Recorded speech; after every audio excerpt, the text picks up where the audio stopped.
Economics में मैं पोल question के साथ ही शुरुआत करना चाहूंगी। Does bankruptcy mean you have no money in your bank account? तो एक चुटकी इकोनॉमिक्स में आज जो हम सीख रहे हैं वो है बैंकों के बारे में। माने बैंक से ज्यादा, क्योंकि हमने ऑलरेडी एफडी के बारे में बात की है, हम बैंक्रप्सी के बारे में, इंसॉल्वेंसी एंड बैंक्रप्सी के बारे में आज हम सीखेंगे। तो मुझे बताइए बैंक्रप्सी का मतलब क्या है? डज दैट मीन कि आपके पास बैंक में कोई पैसा नहीं रहा, उसे हम बैंक्रप्सी कहते हैं? इसका जवाब हाँ या ना में आपको देना है और जवाब आ गए हैं 50-50%। यस कह रहे कुछ लोग और कुछ लोग नो भी कह रहे हैं। तो इसका सही जवाब बताइए राहुल जी। देखिए, सबसे पहली बात तो इंसॉल्वेंसी मैं किसी बैंक के लिए नहीं यूज़ कर रहा हूँ, आप इंसान के लिए यूज़ कर रहा हूँ। तो आपके बैंक अकाउंट में जब पैसा नहीं है तो इसका मतलब है कि आप बैंकरप्ट हो गए हो, यू डोंट हैव मनी। अब मैं आपको बताता हूँ क्या है इंसॉल्वेंसी एंड बैंकरप्सी कोड। एक नया गवर्नमेंट ने बनाया। करेक्ट। अब क्या होता है, मान लीजिए मैं एक एग्जांपल लेता हूँ, मेरी पेमेंट करनी है किसी XYZ प्राइवेट लिमिटेड ने, वो मेरे पैसे नहीं दे पा रहा। पहले मेरे पास कोई राइट नहीं था कि मैं उसकी कंपनी बंद करवा सकता था। अब मैं डायरेक्ट कंपनी लॉ ट्रिब्यूनल में अप्लाई करता हूँ इंसॉल्वेंसी एंड बैंकरप्सी के अंदर कि भैया ये बंदा मेरी पेमेंट नहीं दे रहा, हो सकता है पता नहीं कितने बंदों की ना दे रहा हो, इसकी कंपनी को ही बंद कर दो। कोविड के अंदर गवर्नमेंट ने इसको रोका था, इस एक्ट को। कोविड से पहले ही एप्लीकेबल हो चुका है ये इंडिया में। कोविड के टाइम पे गवर्नमेंट ने इसकी लिमिट बढ़ाई, 1 करोड़ की शायद लिमिट थी, उसको शायद बढ़ा के 100 करोड़ किया गया था, मुझे ध्यान नहीं है लिमिट कितनी की गई थी। 1 करोड़ से ऊपर अगर आपने किसी से लेने हैं और वो सामने वाली कंपनी प्राइवेट लिमिटेड या पब्लिक लिमिटेड है तो आप एक कंप्लेंट डाल सकते हो कंपनी के क्लोजर के लिए।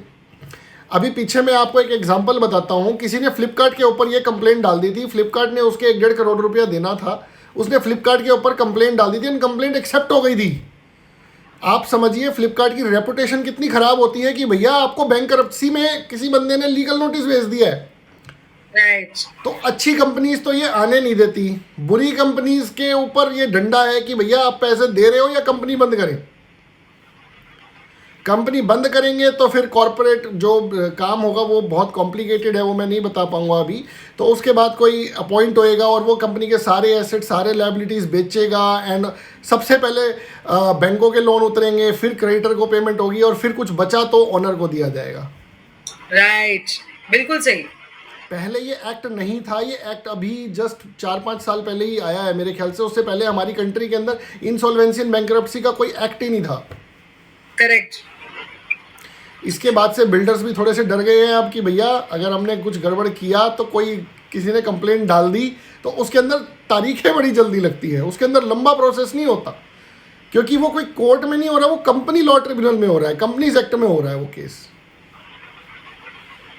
ऑलराइट, तो ये चीज हमें इंसॉल्वेंसी और बैंक्रप्सी जो है इसका हम दुरुपयोग जो कुछ लोग करते आए हैं, जैसे कि बड़े बड़े लोग जिन्होंने फ्रॉड्स किए हैं और हिस्ट्री में स्कैम्स किए हैं, वो जो पैसे उन्होंने लोगों से लिए हैं वो फिर से या वापस दे नहीं पाते हैं। इसका एक्चुअली असर, जितने लोग फ्रॉड करते हैं उसका असर बैंकों पर होता है और बैंकों से हम लोगों तक भी होता है। Is that correct Rahul ji? क्योंकि पैसे तो लगे हुए बैंकों में हमारे ही। देखिए बैंकों की देखिए लीमन ब्रदर्स का जो फ्रॉड हुआ था उसके बाद क्या मतलब पूरी इकोनॉमी, पूरी कंट्री, पूरा वर्ल्ड इम्पैक्ट हुआ था। तो एक बैंक से एक कंट्री क्या पूरा वर्ल्ड भी इम्पैक्ट हो सकता है। करेक्ट। बैंक, क्योंकि बैंकों के ऊपर लोगों का भरोसा है। अगर बैंकों के अंदर फ्रॉड होगा तो लोगों का भरोसा टूटता है और लोग फिर डरते हैं बैंकों में पैसा रखने से। अगर बैंकों में पैसा नहीं रहेगा और सपोज कैश इकोनॉमी बन जाए तो ये बहुत गलत हो जाएगा किसी भी कंट्री के लिए, कंट्री डेवलप नहीं होगी। राइट। तो स्कैम्स से बचने के लिए और स्कैम्स में फंसने के लिए और स्कैम्स करने का इरादा, इन तीनों चीज़ों से हमें परे रहना है, हमें दूर रहना है।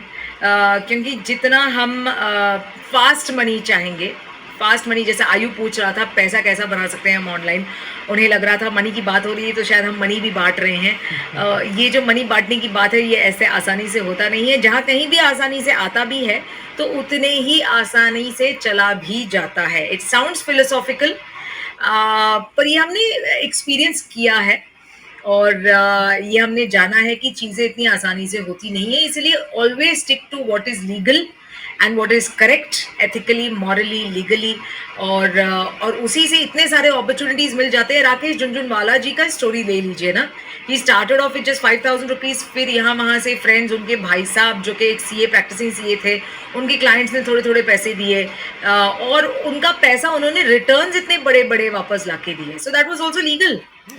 और उन्होंने देखो कितना पैसा बनाया विद इन व्हाट, अगर वो 25 के थे and he passed away at 62, in a short span of less than 40 45 years में उन्होंने इतना 5.8 बिलियन का नेटवर्थ बना लिया। मतलब ये हो सकता है, and he late money work for him, he is a big example. Warren Buffett is a big example.